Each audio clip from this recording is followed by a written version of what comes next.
नमस्कार. मी भाऊ तोरसेकर. तुम्ही बघत आहात प्रतिपक्ष. मित्रांनो, मला खात्री आहे की या विषयाचं शीर्षक बघून अनेक जण चक्रावले असतील. पवार घराण्याच्या तिसऱ्या पिढीचा नेता म्हणून ज्याच्याकडे गेली 5 वर्ष बघितलं जात आहे, तो आजचा असंतुष्ट आत्मा रोहित पवार, आमदार रोहित पवार यांनी संभाजी ब्रिगेड नव्याने उभी करावी, संभाजी ब्रिगेडला नवी संजीवनी द्यावी, असा सल्ला मी का देतोय? अनेकांना गंमत वाटेल, काय संबंध आहे? रोहित पवार हे राष्ट्रवादी पक्षाच्या शरद पवार गटाचे एक आमदार आहेत, एक नेता आहे. आणि राष्ट्रवादी पक्षाच्या अजितदादा या स्वतंत्र पक्ष आणि गटाचे जे काय आता प्रकरण चालू आहे, त्यामध्ये हातपाय आपटण्याचं काम रोहित पवार करतायत. आपल्या पक्षाचं काय वाटोळं झालंय त्याकडे वळून बघायलाही रोहित पवारांना वेळ नाहीये. पक्षाचे अध्यक्ष शरद पवार कमालीचे आजारी आहेत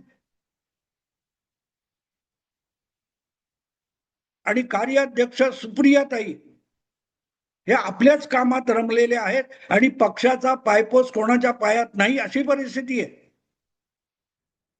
अशा वेळेला आपल्या पक्षासाठी काय करायचंय विसरून अजितदादांचा राष्ट्रवादी कोण चालवते वगैरे वगैरे चिंता करणारे रोहित पवार हे खरं तर स्वतःच्या भविष्यामुळे चिंताक्रांत झालेले आहेत. आता भविष्यात आपलं काय? कधी उद्या पाया पडून काकाच्या पक्षात प्रवेश केला असता तर काकाच नाही आणि आपले चुलत बंधू पार्थ किंवा जय पवार आपल्याला सोबत घेतील याची गॅरंटी नाही. सुनेत्रा वहिनीच्या दारात उभी करण्याची शक्यता नाही. आणि म्हणून आपल्या राजकीय भवितव्यामुळे रडकुंडीला आलेले रोहित पवार आज जे काही वेडकळासारखे वागतायत, दिल्लीला जा, केजरीवालला भेट, राहुल गांधींना भेट, बंगलोरला जाऊन 0 FIR कर, हे सगळं करण्यापेक्षा त्यांनी आपलं राजकीय भवितव्य आपल्या पायावर उभं राहून निर्माण करावं, हा माझा त्यांना सल्ला आहे. आता यापुढे शरद पवार नावाचं नाणं बाजारात चालणार नाहीये. शरद पवार नावाच्या बँकेचे चेक फाडून ते कुठल्याही बँकेत कॅश होण्याची राजकारणात शक्यता उरलेली नाही. हे जितक्या लवकर रोहित पवारांना कळेल तितकं लवकर ते आपल्या राजकीय जीवनामध्ये आपल्या पायावर खंबीरपणे उभे राहू शकतील. आणि अशा वेळेला आपण कोणाला सोबत घेऊन पुढची वाटचाल केली पाहिजे हे समजू शकतं.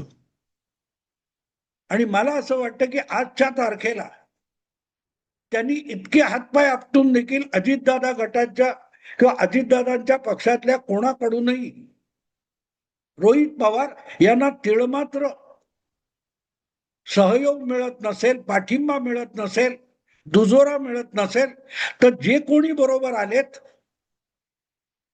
तो तीळ असो की मात्र असो, त्याला सोबत घेऊन पुढे जायची तयारी केली पाहिजे. आणि असा अजितदादांच्या गटातला एकमेव नेता आहे जो अजूनही आमदार आहे, पण आणखीन 2 महिन्यामध्ये 50 दिवसामध्ये ज्याची आमदारकी संपणार आहे, असा एकमेव अजितदादा गटाचा नेता, विधान परिषदेचा सदस्य अमोल मिटकरी हे आहे. रोहित पवार यांनी अजितदादांच्या अपघाताचा आपल्या राजकारणासाठी जे भांडवल केलं ते करताना त्यांना अजितदादांच्या गटातून कोणाचाही प्रतिसाद मिळाला नाही, तरी फक्त अमोल मिटकरींचा मिळालेला होता. आणि त्याला कारणही तेच आहे, तसंच आहे की जितकं पवार कुटुंबातला असून आणि पवारांच्या तिसऱ्या पिढीतला असून रोहित पवार यांचं राजकीय भवितव्य अधांतरी आणि खुंटीला टांगलेलं आहे, तितकंच अमोल मिटकरी यांचं तर राजकारण भ्रूणहत्या म्हणावं इतकं लवकर संपुष्टात येणार आहे. 6 वर्षापूर्वी तेव्हाच्या राजकारणामध्ये अमोल मिटकरी यांना शरद पवारांनी आपल्या नेहमीच्या डावपेचातलं एक प्यादं म्हणून राजकारणात आणलं, त्यांना थेट विधान परिषदेचं सदस्य करून टाकलं.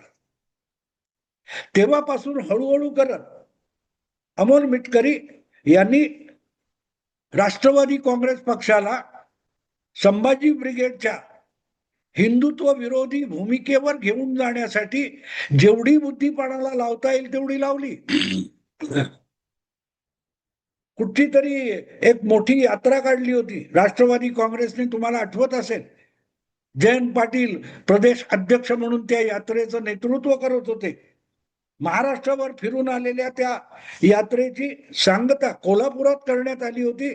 शरद पवार तिथे आधी हजर होते. पण त्याच्या आधी सांगलीला किंवा इस्लामपूरला कुठेतरी त्या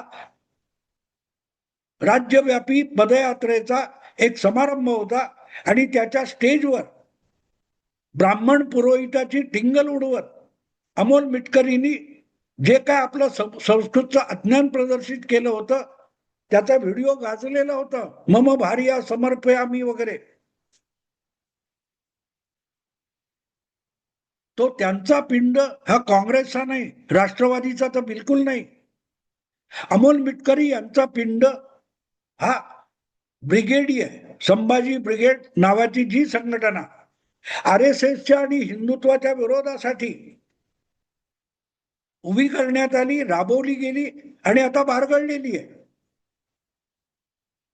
एकूण हिंदू समाजापासून मराठा समाजाला तोडण्यासाठी, मराठा हा समाज घटक हिंदूंपासून तोडण्यासाठी जे मोठं कारस्थान राबवलं गेलं होतं त्याचं अर्भक किंवा त्याचं बालक, त्याची संतती म्हणजे संभाजी ब्रिगेड होती. संभाजी ब्रिगेड, कधी जिजाऊ ब्रिगेड किंवा कधी सेवा संघ, अशा नाना नावं घेतली गेली. अमोल मिटकरी हे त्याची संतान आहे आणि त्यामुळे अशा प्रकारे आपल्याला भाजपला डिवचण्यासाठी हुकमी पद्धतीने वापरता येणारं प्याद किंवा मोहरा म्हणूनच शरद पवारांनी ब्रिगेड मधल्या या अत्यंत बोचऱ्या आणि बोल घेवड्या माणसाला राष्ट्रवादी काँग्रेस पक्षात आणलं आणि आमदार बनवलं होतं. पण तोही इतका चतुर की ज्या वेळेला पक्षात फूट पडली तेव्हा अतिशय सावधपणे अजितदादांच्या गोटात जाऊन बसला, शरद पवारांच्या नाही. संधी साधू माणसं हुशार असतात. ते एकाचं बोट पकडून पुढे येतात आणि आपला तोल सावरला की त्याचं बोट सोडून आणखीन पुढे घेऊन जाणाऱ्या कोणाचं तरी बोट पकडतात. त्यामुळे अमोल मिटकरी हे शरद पवारांच्या कृपेने आमदार झाले, राष्ट्रवादीचे आमदार झाले. अन्यथा श्रीमंत कोकाटे असतील, गायकवाड म्हणून त्याचे नाव आता विसरलो, ब्रिगेडचे खरे आक्रमक नेते जे होते, प्रवीण गायकवाड, श्रीमंत कोकाटे, अशा लोकांना बाजूला सारून शरद पवारांनी या मिटकरीला पुढे आणलं. याचं कारण त्यांना भाजपला, संघाला आणि हिंदुत्वाला डिवचण्यासाठी एक हुकमी तोंडपाटीलकी करणारा माणूस हवा होता. पण ती आमदारकी मिळाल्यानंतर त्याच भाजप सोबत अजितदादा गेले, तेव्हा पवारांच्या फुले शिव शाहू वगैरे भाषेला बासनात गुंडाळून अमोल मिटकरी सुद्धा भाजपच्या महायुतीमध्ये सामील झाले होते. आता गंमत अशी झाली आहे की अजितदादा गेलेले आहेत आणि परत आमदारकी मिळण्याची तिळमात्र शक्यता नाहीये. कारण आणखीन 1.5-2 महिन्यानंतर ज्या विधान परिषदेच्या निवडणुका व्हायच्या आहेत, त्या ज्या 9 जागा रिक्त होत आहेत त्यापैकी 1 जागा अमोल मिटकरींची आहे. आणि आजचा जो अजितदादा गट आहे त्याच्याकडे जे 40-41 आमदार आहेत त्यांचा हिशोब लावला तर अवघा 1 आमदार अजितदादा गटाकडून निवडून आणला जाऊ शकतो आणि त्यात आपली वर्णी लागणार नाही याची पक्की खात्री मिटकरींना आहे. आणि म्हणून मिटकरींना अचानक मरणोत्तर अजितदादांचा पुळका आलेला आहे. आपल्याला इकडून नाही तर परत एकदा शरद पवारांच्या तिकडमुळे आमदारकी मिळू शकेल या खोट्या आशेवर अमोल मिटकरी रोहित पवारांच्या मागे फरफटत गेलेले आहेत. कारण सरळ आहे, आपल्याला स्वपक्षाकडून आमदारकी मिळणार नाहीये, पण रोहित दादाशी इमानदारी दाखवली तर त्यामुळे सुप्रियाताई शरद पवार यांच्याशी जवळीक साधून तिकडून आमदार होता आलं तर बघावं. आणि त्यासाठी अजितदादा गटातला जो एकमेव नेता आज रोहित पवार यांच्या पाठीशी उभा राहिलाय,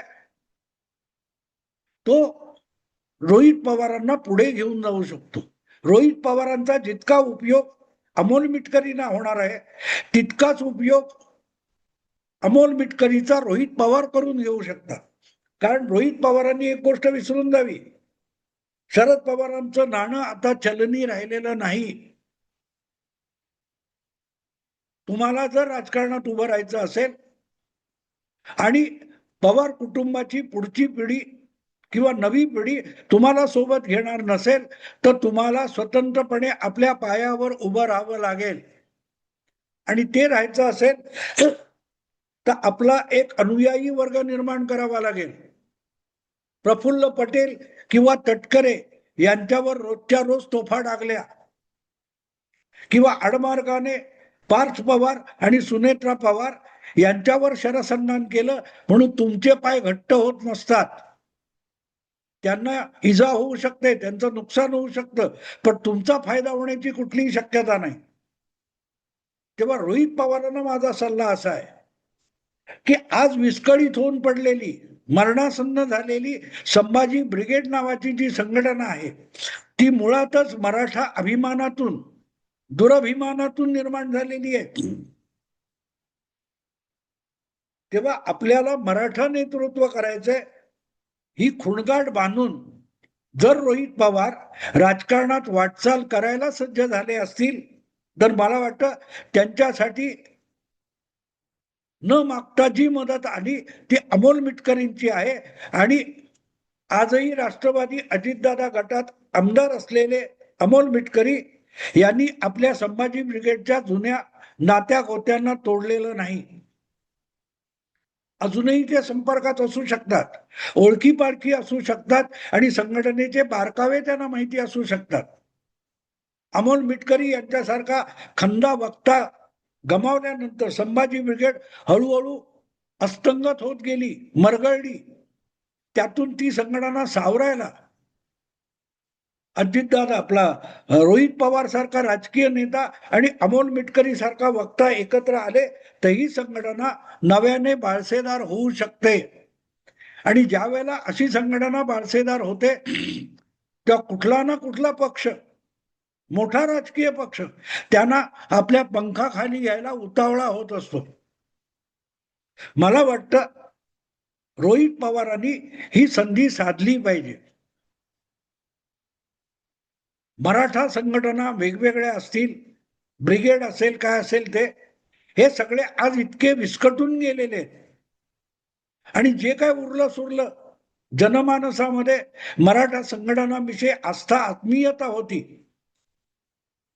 ती बिनबुडाच्या मराठा आरक्षणाचं आंदोलन पेटवून आणि कोणाकोणाच्या हातचं खेळणं होऊन जरांगे पाटलांनी फार ती आस्था बुडवून टाकलेली आहे, नामशेष केलेली.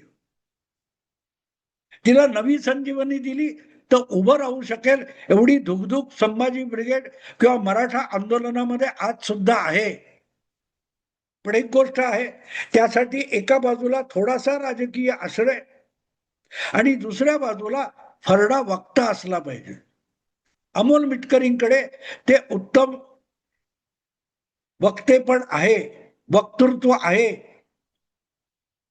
आणि म्हणून जितकी मिटकरींना रोहित पवार सारख्या तरुण नेत्याची गरज आहे, तितकीच रोहित पवारांना सुद्धा अमोल मिटकरी सारख्या एका फरड्या वक्त्याची गरज आहे.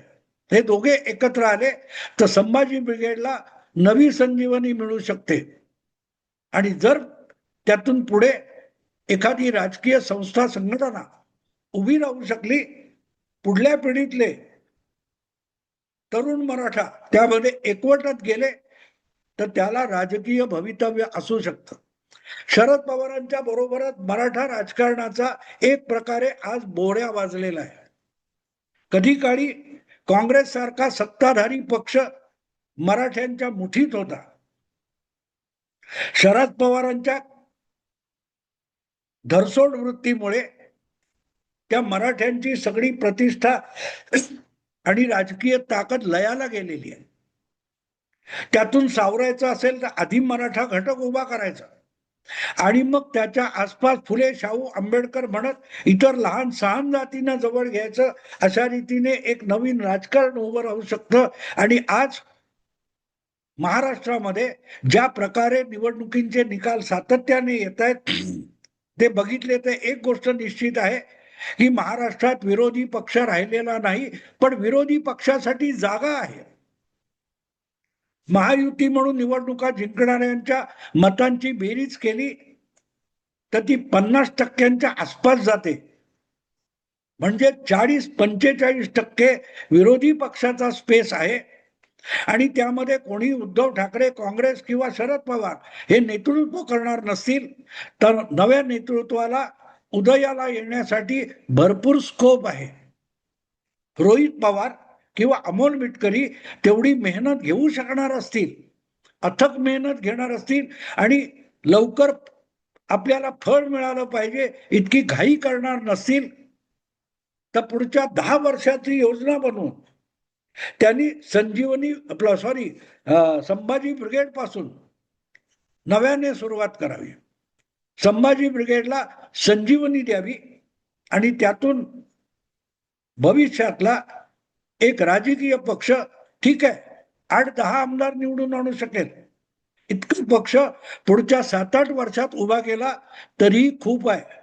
कारण रोहित पवार यांच्या बाजूने वय आहे. अजूनही 20-25 वर्ष राजकारणात टिकून राहण्याची आणि झुंजण्याची शक्ती आणि वय त्यांच्या बाजूला आहे. मला असं वाटतं की हे असलं रोज पत्रकार परिषद घेऊन संजय राऊत होण्यापेक्षा रोहित पवारांनी राजकारणामध्ये आपल्या पायावर उभं राहावं. राज ठाकरेंनी जसं स्वबळावर एक पक्ष निर्माण केला, पुढे ते भरकटले असतील पण निर्माण केला आणि दबदबा दाखवला. तीच संधी रोहित पवार यांच्या समोर आहे.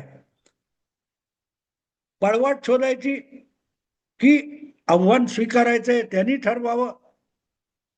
अमोल मिटकरी हे त्यांना साथ देऊ शकतात असा माझा अंदाज आहे. मित्रांनो, विषय आवडला लाईक करा, शेअर करा आणि प्रतिपक्षाला सबस्क्राईब करा. नमस्कार.